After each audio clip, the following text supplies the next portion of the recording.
Have you ever stood in front of the mirror, holding your stomach, and whispered, "How did I get here again? Another diet. Another promise. Another calorie tracker. Another I'll start Monday that ends by Wednesday." And even though no one says it out loud, you feel like a failure. But here's what I want you to hear, clearly, right now. You are not the problem. You never were. If you've ever felt ashamed after eating a slice of cake, or said, "Just one bite, then finish the whole thing," or thrown out all the junk food, only to buy it again the next week, this video is for you. Because the truth is deeper than willpower, and darker than most people know. Let's talk about it. First, the illusion of control. When you try to get healthy, the first thing you're told is control. Control your portions. Control your cravings. Control your weight. Control your body. But here's the truth nobody tells you. You weren't born broken. You were trained to feel broken. It started early.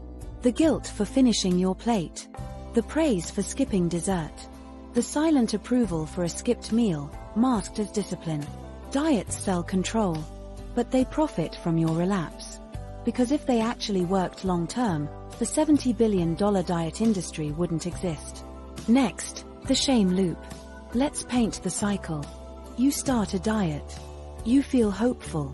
You lose a few pounds. Then comes a hard day. Stress. Loneliness. Exhaustion. Suddenly, cookies. Chips. Drive-through. You mess up. You feel ashamed. So you punish yourself with stricter rules. And you start over. Again. This isn't discipline. This is emotional warfare with your own body. And every time you fail, you reinforce the story you've been silently carrying. I'm just not strong enough. But that cookie didn't break you. That moment wasn't weakness. It was a message. A quiet signal from your body. I need something deeper than food. Now, the deeper hunger. Psychologist Dr. Susan Albus once said, "Cravings aren't always about food. They're often about comfort, reward, or escape." Let that sink in. You don't binge because you're weak. You binge because, in that moment, food is the only thing that listens. It becomes a therapist, a reward, a pause button, a numbing agent. And in today's world, it's not just emotional. It's biological. Ultra-processed foods are engineered to override your body's natural stop signals. To keep you hooked. To make you feel out of control. Food scientist Howard Moskowitz coined the term bliss point. It's the perfect combo of salt, sugar, and fat that lights up your brain like a slot machine. This isn't about calories. It's about chemistry. The evolution trap. Let's go way back. 100,000 years ago, food was rare. Hunger meant survival. So your brain evolved to chase calories and reward them. Find honey, jackpot. Dopamine. Survival. But now, honey isn't rare. Salt isn't rare. Fat isn't rare. You live in a dopamine casino, surrounded by jackpot foods 24/7. Your brain hasn't changed. Your environment has. So, when someone tells you to just have discipline, it's like bringing a butter knife to a gunfight. The emotional truth diets don't tell you. Here's what most plans and programs won't say. You can't heal a body you hate. But that's what most diets sell you. Eat clean to fix your flaws. Work out to punish your stomach. Count every calorie because you can't be trusted. That's not health. That's shame dressed as wellness. Let me ask you, do you eat better when you love yourself, or when you're ashamed of yourself? Real change doesn't come from punishment. It comes from connection. Ask yourself, what am I really hungry for? Sometimes, the answer is food. But sometimes, it's rest. It's comfort. It's community. It's joy.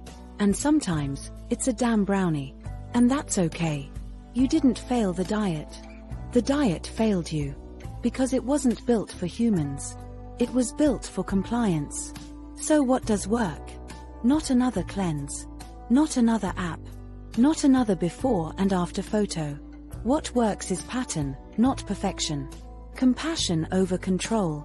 Consistency over guilt. Dr. Michael Greger says, If it came from a plant, eat it.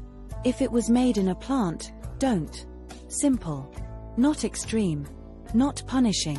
Eat real food, most of the time. Move because you love your body, not because you hate it. Make meals slower, more mindful, more connected. And most importantly, rewrite the story. I eat to nourish, not to punish. I listen to my body, not fight it. I aim for better, not perfect.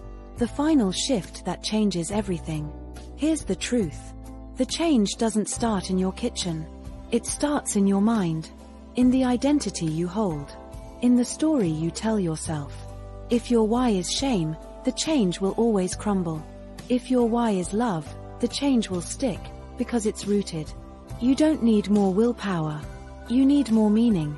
What kind of life are you building? What would it feel like to wake up and feel alive in your body, not restricted by it? That version of you? They're already inside. They pause before reacting. They eat with intention. They don't chase perfectly, they chase truth. A quick recap, remember this. You don't fail diets. Diets fail you. You were never meant to shrink yourself into someone else's ideal. You were meant to grow into someone you recognize. So next time you feel the urge to start over, don't ask, what diet should I try next? Ask, what version of me am I building? That question changes everything. And if that version sounds like someone you'd like to meet, subscribe. We go deeper here. No gimmicks. Just truth.